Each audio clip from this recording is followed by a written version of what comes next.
आज के शॉर्ट में आपको बताया था कि मैं डॉक्टर भीमराव अंबेडकर के ऊपर एक बहुत डिटेल वीडियो बनाने वाला हूँ। तो जब मैं इस वीडियो को बनाने के बारे में सोच रहा था तो मुझे ऐसा लगा कि इसके ऊपर शॉर्ट वीडियो नहीं बल्कि एक सीरीज़ बन सकती है।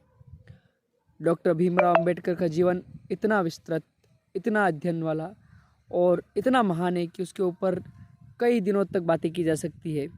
अगर घंटों में देखें तो हम 20 से 25 घंटों में भी उनके जीवन को समाप्त नहीं कर सकते। इतना महान व्यक्तित्व। जब मैं उनके बारे में पढ़ रहा था तब मुझे ऐसा लगा कि उनका जीवन एक छोटे से वीडियो के अंदर समाप्त नहीं हो सकता, लेकिन खास चीज़ें जो उनके जीवन के आदर्श हम अपने जीवन में ले सकते हैं, मैं आपको वो चीज़ें इस वीडियो के अंदर क्लियर कर दूंगा। जैसा कि आप सबको पता है, आज डॉक्टर भीमराव अंबेडकर का जन्मदिन है। उनका जन्म हमारे मध्य प्रदेश के महू, इंदौर के पास एक शहर है महू, जिसका अब नाम डॉक्टर भीमराव अंबेडकर नगर हो गया है, वहाँ हुआ था। 14 अप्रैल 1891 को उनका जन्म हुआ था। उनके पिताजी का नाम श्री रामजी सतपाल था तथा उनकी माताजी का नाम श्रीमती भीमा देवी था। डॉक्टर भीमराव अंबेडकर का जीवन बहुत ही संघर्षों से गुजरा है। वो अपने 14 भाई बहनों में सबसे छोटे थे। डॉक्टर भीमराव अंबेडकर को पढ़ने की बहुत इच्छा थी, लेकिन वो जिस समाज से आते थे उस दौर में उस समाज को पढ़ने के लिए किसी प्रकार की कोई अनुमति नहीं थी। बड़ी मुश्किल से उनके पापा जो थे, उनके पिताश्री, वो सेना में सूबेदार थे, तो कई सारे उन्होंने अपने अधिकारियों से बात करके कुछ जुगाड़ लगा के महू के पास एक स्कूल में उनका एडमिशन कराया। लेकिन वहाँ भी एक दिक्कत थी कि वहाँ के छात्रों और वहाँ के कुछ शिक्षकों को जब पता चला कि डॉक्टर भीमराव अंबेडकर एक दलित जाति के हैं, पिछड़ी जाति के हैं बहुत, तो इस वजह से उनको फिर कक्षा के अंदर नहीं बल्कि कक्षा के बाहर बिठा दिया गया। पर आपको जान के बहुत आश्चर्य होगा। आश्चर्य क्या होगा, ये बात सारी दुनिया जानती है कि डॉक्टर भीमराव अंबेडकर कक्षा के बाहर बैठकर भी उन्होंने वो ज्ञान प्राप्त किया जो कक्षा के अंदर बैठे हुए छात्र भी प्राप्त नहीं कर पाए। इसी दौरान उनके साथ एक ऐसा हादसा हुआ। उनको एक बार उनके टीचर ने बोला कि भीमराव आप अंदर आओ और जो आपने सीखा एक बार ब्लैक बोर्ड पे वो सवाल हल करके दिखाओ। वो जैसे ही ब्लैक बोर्ड के पास आए, सवाल हल करने लगे, तब सारे के सारे ऊंची जाति के बच्चे दौड़ के आए उनकी तरफ। तो उनको लगा ये क्या हुआ, ये मुझको मारने आ रहे हैं या किसी कारण से भाग के आ रहे हैं। पता चला वो सारे के सारे अपने जो लंच बॉक्स थे, अपने टिफिन थे, वो उठा के ले के वहाँ से दूर किए। उनका मानना था कि जब अगर भीमराव अंबेडकर की परछाई इस पर गिरेगी तो हमारा भोजन अपवित्र हो जाएगा।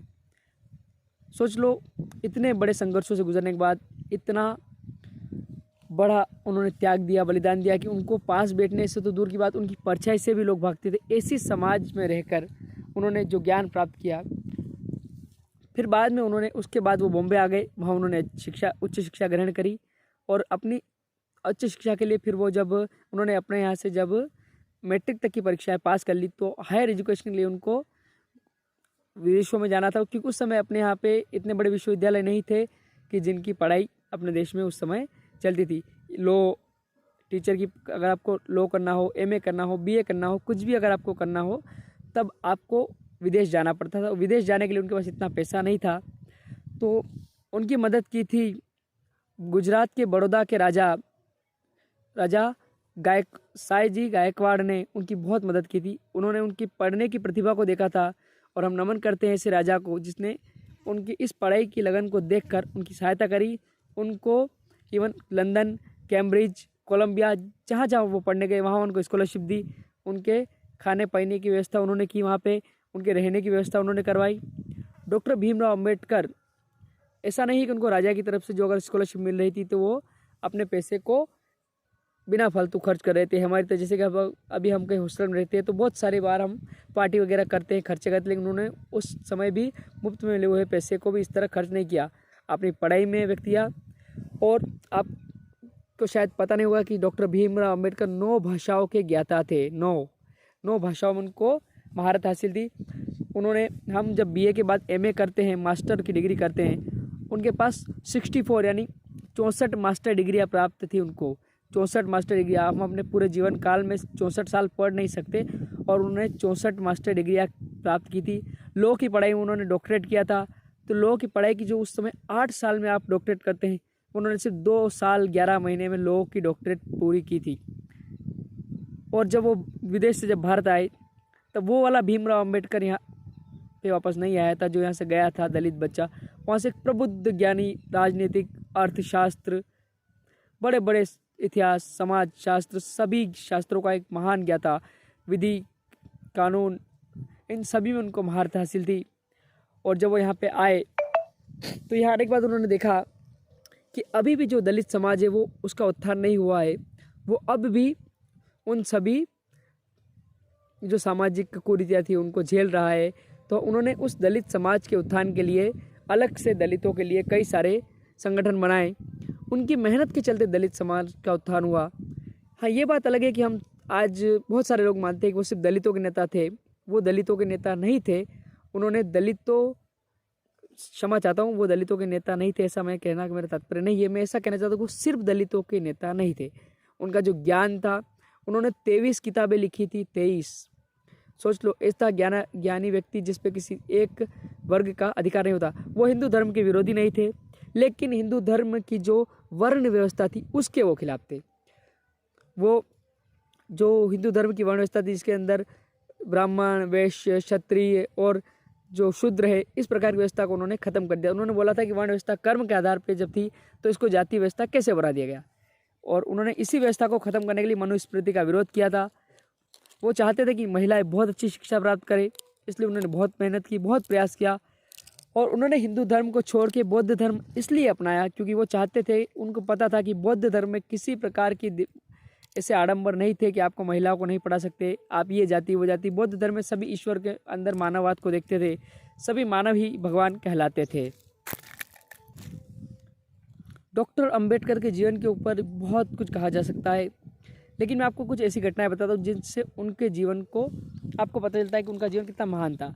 आज हमारे घर वाले हमको अगर किसी बात पे कुछ बोल देते हैं तो हम बुरा मान लेते हैं, या मान लो समाज में हमको हमारी किसी अयोग्यता के लिए कुछ बोल दिया था, हम बुरा मान लेते हैं। उस व्यक्ति को, डॉक्टर भीमराव अम्बेडकर को, बचपन में कक्षा के बाहर बिठाया जाता। वो उस घड़े से पानी नहीं पी सकते थे जिससे उच्च समाज के लोग पानी पीते थे। उसके बाद भी उन्होंने कभी बदले की भावना नहीं रखी। जब उनको भारत का संविधान बनाने का मौका मिला तो उन्होंने संविधान को विश्व का सबसे अच्छा संविधान बना के दिया, जो किसी धर्म विशेष, किसी जाति विशेष या किसी वर्ग विशेष को महत्व नहीं देता है। उनके संविधान में सबसे पहले उन्होंने समानता का अधिकार दिया कि सबको एक समानता हो। बहुत सारे लोगों को ऐसा लगता है कि डॉक्टर भीमराव अम्बेडकर ने संविधान बनाया होगा, उन्होंने लिखा, लेकिन ऐसा नहीं है। संविधान को संविधान सभा ने बनाया था, जिसकी टोटल 11 समिति थी। और इन 11 समिति में एक खास समिति थी, पैटर्न समिति या प्रारूप समिति। उस समिति में भी 7-8 लोग थे। उन 7-8 के जो अध्यक्ष थे वो डॉक्टर भीमराव अम्बेडकर थे। डॉक्टर भीमराव अम्बेडकर का काम था कि जो भी समितियाँ अपने हिसाब से अलग अलग देशों के संविधान में से जो उत्कृष्ट चीज़ें निकाल के दे रही है, उसका एक पैटर्न तैयार करना कि इसमें से अपने को क्या लेना है और क्या नहीं लेना है। डॉक्टर भीमराव अम्बेडकर कहते थे कि अगर संविधान अच्छा बनाओ और उसको चलाने वाले लोग गलत हो तो भी वो संविधान गलत साबित होगा, और संविधान गलत बनाया गया और उसको चलाने वाले लोग अच्छे हो तो भी संविधान अच्छा सिद्ध होगा। तो उनकी इसी सोच के चलते भारत का संविधान निर्माण हुआ।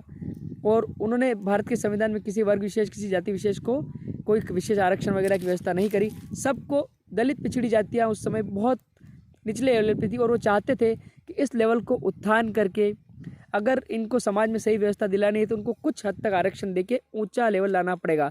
क्योंकि आज कोई भी उनकी किसी ने जब वो बहुत अच्छे ज्ञानी बन के विदेश से लौटे, उनसे उनकी किसी ने जाति नहीं पूछी।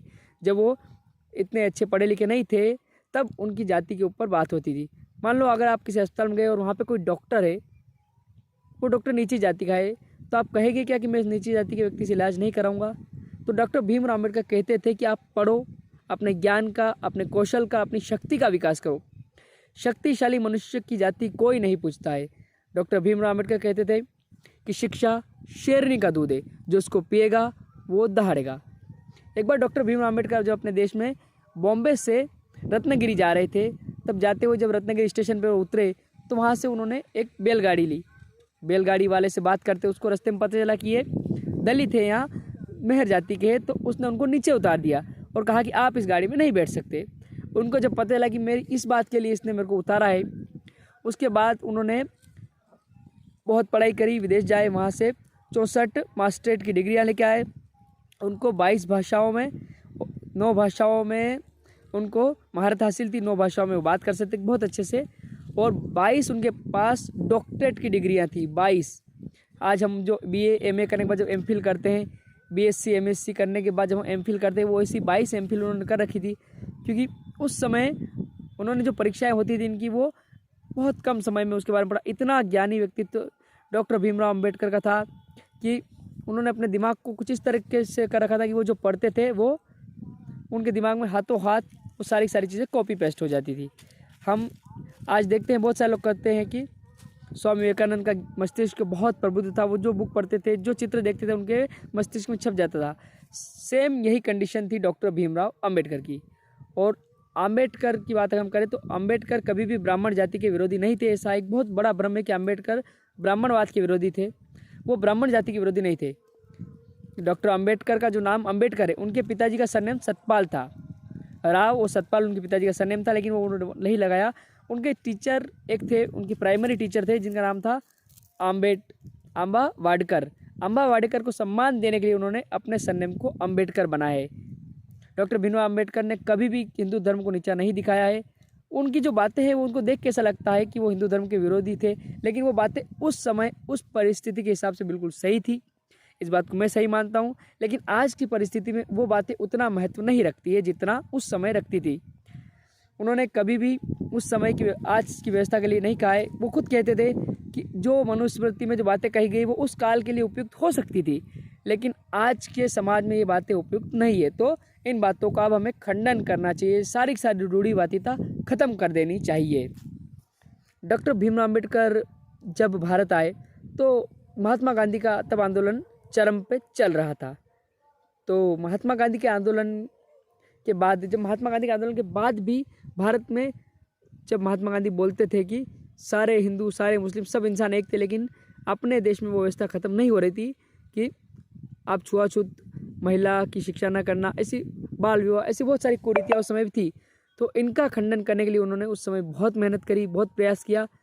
और उनका सोच सकते हो आपकी एक ऐसा ज्ञानी व्यक्ति जो दलित समाज हमेशा कुचला हुआ था, दबा हुआ था, वो कभी किसी बात को लेकर आगे आवाज़ नहीं उठाता था। लेकिन डॉक्टर भीमराव अम्बेडकर का ज्ञान देखिए कि उसने सारे के सारे दलित समाज को एक किया उस समय और कहा कि आप अपने अधिकार के लिए लड़िए।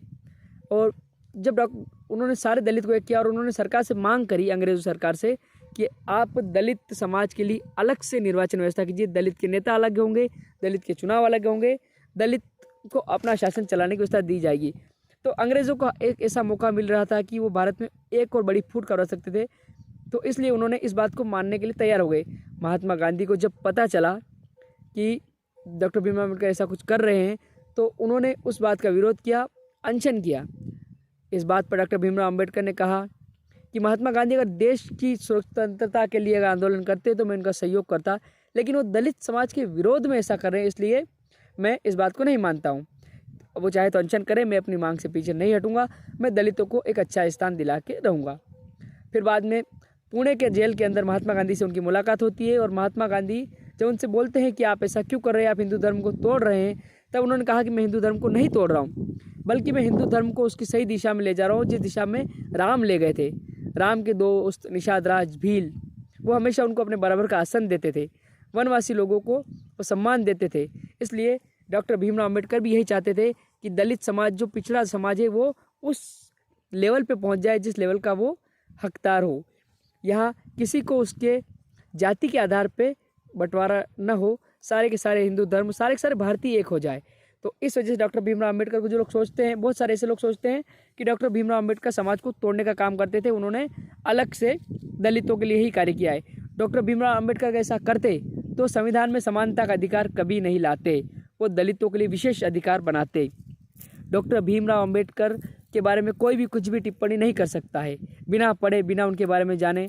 डॉक्टर भीमराव अम्बेडकर, महात्मा गांधी, बहुत सारे लोग बोलते हैं गांधी गलत थे, लेकिन गांधी ने जिस परिस्थिति में जो कार्य किए वो उस समय सही थे। कुछ हद तक एक व्यक्ति वो बातें नहीं कर सकता जो आज हम सोचते हैं। कोई भी कार्य हो, अभी हम क्रिकेट मैच में देखते हैं कि अभी पिछले मैच में जो चेन्नई और मैच था, चेन्नई का मैच, उसमें महेंद्र सिंह धोनी लास्ट बॉल पे छक्का नहीं मार पाए। तो ऐसा ज़रूरी नहीं है कि महात्मा गांधी भी हर फैसला सही ले ले। उनके विवेक से, उनको उस समय जो सलाह मिली होगी, जो उनको उस समय के रिजल्ट दिख रहे हैं, उस हिसाब से वो सब बातें मान गए। इसी प्रकार से डॉक्टर भीमराव अम्बेडकर ने जो कुछ भी किया वो अपने समाज को एकजुट, भारत को विशालतम भारत, एकजुट एक अखंड भारत बनाने के लिए कार्य किया है। इसलिए उनकी बातों को मैं आज की परिस्थिति के हिसाब से, भले आप गलत बोलो, लेकिन उस परिस्थिति में बातें बिल्कुल सही थी। आपको कोई हक नहीं है आप बिना पढ़े बिना जाने उनके बारे में कुछ बोले। बहुत सारे लोग आज उनकी जयंती मना रहे हैं, तो कुछ लोग तो ऐसे भी है वो जो बोल रहे हैं कि हम डॉक्टर बाबा साहब के बहुत बड़े अनुयायी हैं। मैंने पूछा उनसे कि बाबा साहब का विवाह कब हुआ था, तो बता ही नहीं पाए। उनका विवाह 1906 में हुआ था, पहला विवाह। उसके बाद 1948 में उनका दूसरा विवाह हुआ था। उनकी पहली पत्नी की मृत्यु हो गई थी। डॉक्टर भीमराव अम्बेडकर को लोग मानते क्यों है, उनके कर्म क्या है, उनके जो भी कृत्य है वो जानते नहीं है, और वो उनके बारे में टिप्पणियां करते हैं कि ये तो सिर्फ दलितों के नेता है, उसने हम दलितों के लिए किया है।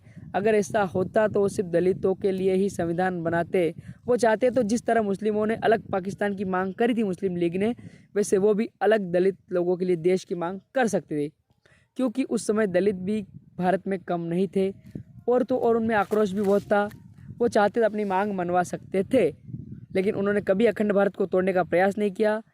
इसलिए मैं चाहता हूं कि आप जो भी लोग, मैं आपसे हाथ जोड़ के विनम्र विनती करता हूं कि जो भी डॉक्टर भीमराव अम्बेडकर के नाम पर देश को तोड़ने का काम करते हैं वो अपना कार्य बंद कर दे। हाँ, ये बात अलग है कि आप उनके नाम पे एक संगठन, एक बहुत अच्छी सामाजिक व्यवस्था बनाएं, इसमें मुझे कोई दिक्कत नहीं है, कोई आपका विरोध नहीं करता है। लेकिन सिर्फ डॉक्टर भीमराव अम्बेडकर के नाम पे समाज को या भारत को तोड़ने का जो कार्य किया जा रहा है वो बहुत ही निंदनीय है। अम्बेडकर का सम्मान हर व्यक्ति करता है, जो संविधान का सम्मान करता है, भारत की सरकार का सम्मान करता है, किसी न किसी भारत की संस्था का सम्मान करता है, वो कहीं ना कहीं डॉक्टर भीमराव अम्बेडकर का सम्मान करता है। आज जिस रिजर्व बैंक से आपको पैसे मिल रहे हैं, जो नोट आ रहे हैं, वो रिजर्व बैंक भी डॉक्टर भीमराव अम्बेडकर की ही देन है। उनकी लिखी हुई पुस्तक के आधार पर ही आपकी रिजर्व बैंक बनी है। डॉक्टर भीमराव अम्बेडकर को उनके मरणोपरांत भारत रत्न दिया गया था। डॉक्टर भीमराव अम्बेडकर भारत के लिए वो है जो शायद ही, हम उनके बारे में बोलता रहा हूँ कि 20-25 घंटे भी हम बात करें तो ख़त्म नहीं होगी। उनके जीवन के बारे में बात बतानी थी कि उनके जीवन में कब कहाँ क्या हुआ, लेकिन मैं जब उनके बारे में पढ़ रहा था, बहुत कुछ मैंने देखा, पहले भी पढ़ चुका हूँ, तब मुझे बहुत दुख होता है आज की परिस्थिति को देखकर कि अम्बेडकर के नाम पर देश में लड़ा जा रहा है। सभी लोग बोल रहे हैं कि अम्बेडकर, कुछ लोग बोल रहे हैं कि अम्बेडकर ने कुछ खास नहीं किया, कुछ बोल रहे हैं अम्बेडकर ने बहुत कुछ किया। लेकिन अम्बेडकर ने सच में बहुत कुछ किया है, लेकिन अम्बेडकर ने कभी भी देश को तोड़ने का कार्य नहीं किया था। मैंने अब तक अपने किसी वीडियो में नहीं कहा है कि इस वीडियो को शेयर करो, लोगों तक पहुंचाओ, लेकिन इस वीडियो को मैं चाहता हूं कि आप लोगों तक पहुंचाओ, क्योंकि बिना अम्बेडकर के बारे में जाने आप उनके बारे में कुछ नहीं बोल सकते। मैं यही कहता हूं, हर बार बोलता हूं कि भारत के हित में जो चीज़ें वो भारत के लिए है। तो भारत के हित में डॉक्टर भीमराव अम्बेडकर को, जो भारत के आदर्श है, उनके बारे में आप कैसे कुछ बोल सकते हो। सोच लो, 64 विषयों में उनको मास्टरेट प्राप्त था, 9 भाषाओं का ज्ञान, 22 डिग्रियाँ उनके पास मास्टरेट की थी, संविधान उन्होंने बनाने में बहुत भूमिका निभाई। वो ऐसे व्यक्ति थे, सोच लो कि सरदार वल्लभ भाई पटेल, उनके पास जब डॉक्टर भीमराव अम्बेडकर अपना इस्तीफा लेके गए तो उन्होंने उनका इस्तीफा फाड़ दिया और बोला कि मैं कुछ हितों के लिए, अपनी कुछ समाज वर्ग के हितों के लिए देश का हित नहीं कर सकता अम्बेडकर। इस वजह से मैं चाहता हूं कि आप सब भी सोचें, एक बार डॉक्टर भीमराव अम्बेडकर के बारे में कुछ पढ़े। डॉक्टर भीमराव अम्बेडकर के बारे में बिना पढ़े, बिना कुछ देखे आप उनके बारे में जो गलत राय बनाते हैं उनको समाप्त कर दे। और जो भीम के नाम पे जो संगठन वगैरह चला रहे हैं उनको भी मैं कहना चाहूँगा कि आप अपने संगठन को सही दिशा में ले जाए। डॉक्टर भीमराव अम्बेडकर कभी नहीं चाहते थे कि समाज लड़े, वो चाहते थे पढ़ो, और आज आप लोग चाहते हो लड़ो। इससे क्या होता है, डॉक्टर भीमराव अम्बेडकर अगर चाहते आप लड़ो तो आपको उसी समय अलग देश कटवा के दे देते, जिस तरह मुस्लिम लीग ने किया, लेकिन उन्होंने ऐसा नहीं किया। आपको अखंड भारत में अपने सम्मान के साथ, समानता के साथ रहने, स्वतंत्रता के साथ रहने का अधिकार दिया। उनको पता था कि आपके साथ कोई शोषण होगा, कुछ होगा, इसके लिए उन्होंने शोषण के विरुद्ध संवैधानिक अधिकार भी दिए हैं। उन्होंने ऐसा कानून बनाया जो कानून सबके लिए, कि भारत के राष्ट्रपति से लगा के भारत के आम नागरिक तक। वो चाहते थे किसी वर्ग को, किसी जाति को, किसी को तो विशेष पद देते। उन्होंने दलित वर्ग को भी इतना विशेष महत्व नहीं दिया है, क्योंकि उनको पता था कि दलितों को विशेष अधिकार दिया तो हो सकता है ऊंची जातियाँ इस बात का विरोध करे। उन्होंने सबको एक साथ लेके चलने की राजनीति अपनाई है, तो आप भी इसी का पालन करें और कभी भी डॉक्टर भीमराव अम्बेडकर के नाम पर लड़ने का प्रयास न करें। मैं डॉक्टर भीमराव अम्बेडकर का बहुत सम्मान करता हूँ। मेरे जीवन के जो 4 आदर्श मैं मानता हूँ, उन 4 आदर्श में उनको मैं सर्वोपरि मानता हूँ, क्योंकि ऐसी व्यवस्था में जहाँ उनके विकास के लिए कोई साधन नहीं थे, ऐसी व्यवस्था से निकल के इतना ज्ञानी बनना कोई आम बात नहीं है। जय हिंद, जय भारत।